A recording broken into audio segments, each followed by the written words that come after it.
Hello दोस्तों, स्वागत है आपका मेरे इस नए वीडियो में। जैसा कि आप देख सकते हैं, जीएस विद सचिन सर के वीडियो का ये पहला क्वेश्चन है आपके सामने। जीएस का रैंडम क्वेश्चन का ये इंपॉर्टेंट क्वेश्चन है जीएस के, जो आपके कई एग्जाम्स में पूछे जाते हैं। वैदिक ग्रंथों के अनुसार संग्रहित्री का क्या कार्य होता था? संग्रहित्री, है ना? बहुत ही अच्छा सवाल है। और संग्रहित्री का मतलब था कर संग्रह करता। इसको मैं थोड़ा विस्तार से बता देता हूँ। ये वैदिक काल में संग्रहिती एक प्रकार का एक कर को संग्रह करने वाला व्यक्ति होता था।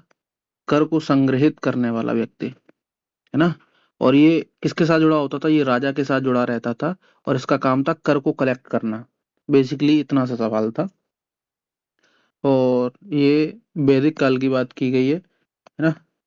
1000 से 600 ईसा पूर्व की बात है। ठीक है। अगला क्वेश्चन है क्वेश्चन नंबर 2। निम्नलिखित में से कौन सा अनुच्छेद वित्त आयोग से संबंधित जो केंद्र और राज्यों के बीच करों का वितरण करता है? अनुच्छेद पूछा गया है कौन सा है जो केंद्र और राज्यों के बीच किसका वितरण करता है? टैक्सेस का।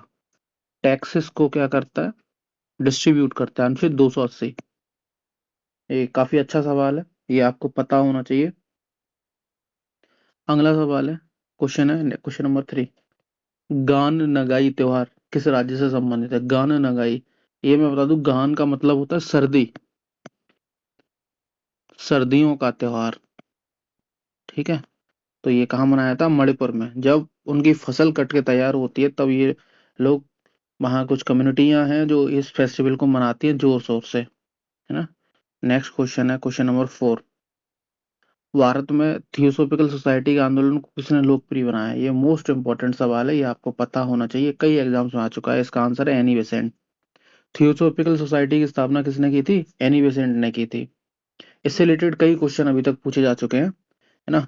ये पूछा जाता है कि भारतीय राष्ट्रीय इंडियन नेशनल कांग्रेस की पहली महिला अध्यक्ष कौन थी?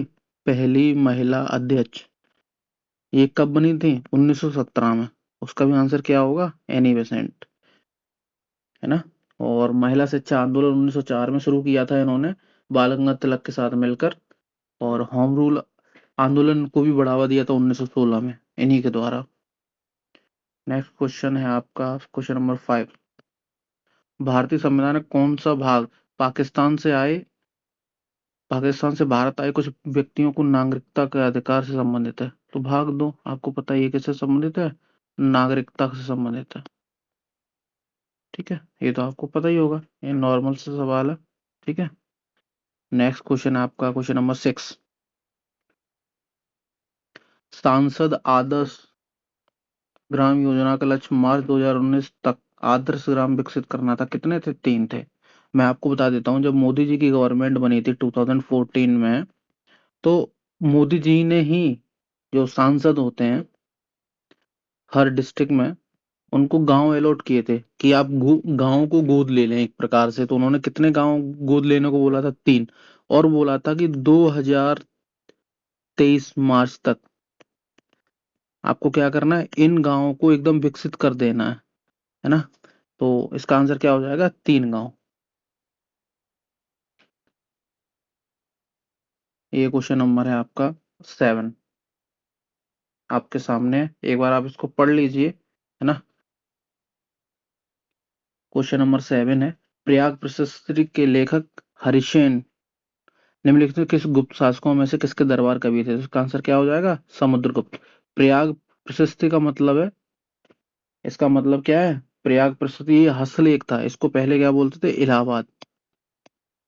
इलाहाबाद स्तंभ शिलालेख, है ना? तो ये इसकी स्थापना किसने की थी? समुद्रगुप्त के दरबार के कवि थे एक हरिसेन, उनके द्वारा किया गया था। नेक्स्ट क्वेश्चन है आपका क्वेश्चन नंबर 8। निम्नलिखित में से कौन सी वास्तुकला विशेषता संरचना मोहनजोदाड़ो के गढ़ का हिस्सा नहीं थी? ये बहुत ही अच्छा क्वेश्चन है, ये भी क्वेश्चन नंबर 8 आपका। यहाँ पूछा गया कौन सी नहीं थी? तो विशाल प्रांगण ये भी था, गोदाम भी थे, आवासीय भवन ही नहीं थे, है ना? ये ऑप्शन आपका गलत होता है। स्तंभित हॉल भी था। ठीक है। ये आपको शायद जब इसको आप मतलब अच्छे से पढ़ेंगे थोड़ा डीप, तभी आप इस क्वेश्चन को समझ सकते हैं। आवासीय भवन की व्यवस्था नहीं थी यहाँ पे, है ना। क्वेश्चन नंबर 9, निम्नलिखित में से कौन सा तत्व व्यापार और निवेश नीति सुधारों में से संबंधित नहीं है, ये पूछा है। कौन सा ऑप्शन इससे रिलेटेड नहीं, व्यापार और निवेश से। आप इस चीज को ध्यान रखना। आयात और निर्यात पर मात्रात्मक प्रतिबंधों को हटाना, ये तो पॉजिटिव है ना, ये रेस्पॉन्स पॉजिटिव है। टैरिफ दरों में कमी, जब आप टैक्सेस को कम कर देंगे, जहां मान लो 100 रुपए पे 10 रुपए टैक्स लग रहा हो और वहां आप अगर 5 रुपए कर देंगे तो व्यापार बढ़ेगा, ये भी पॉजिटिव है। आयात के लिए लाइसेंसिंग हटाना, ये भी थोड़ा अच्छा। निर्यात शुल्क में वृद्धि, देखो ये वृद्धि करना ये निगेटिव इम्पैक्ट देगा, है ना। किसी भी कंट्री की इकोनॉमी को बढ़ाने के लिए हमें चाहिए क्या, वहां व्यापार हो। व्यापार के लिए हमें क्या चाहिए, लीनियंसी, उदारता। और यहाँ हमें उदारता दिख रही है, इसमें भी उदारता, इसमें भी उदारता, यहाँ पे हमको ये वृद्धि दिख रही है, ये निगेटिव इम्पैक्ट है, तो यही ऑप्शन हमारा इसका सही हो जाएगा। बाकी का आप जब इसको बहुत डीपली थोड़ा अच्छे से पढ़ेंगे तो आपको ये समझ में आएगा। हालांकि इस वीडियो में इतना ही, मिलते हैं आपसे नेक्स्ट वीडियो में, तब तक के लिए बाय बाय, राधे राधे, जय श्री राम। पढ़ते रहिए, अपने फैमिली मेम्बर्स का ध्यान रखिए।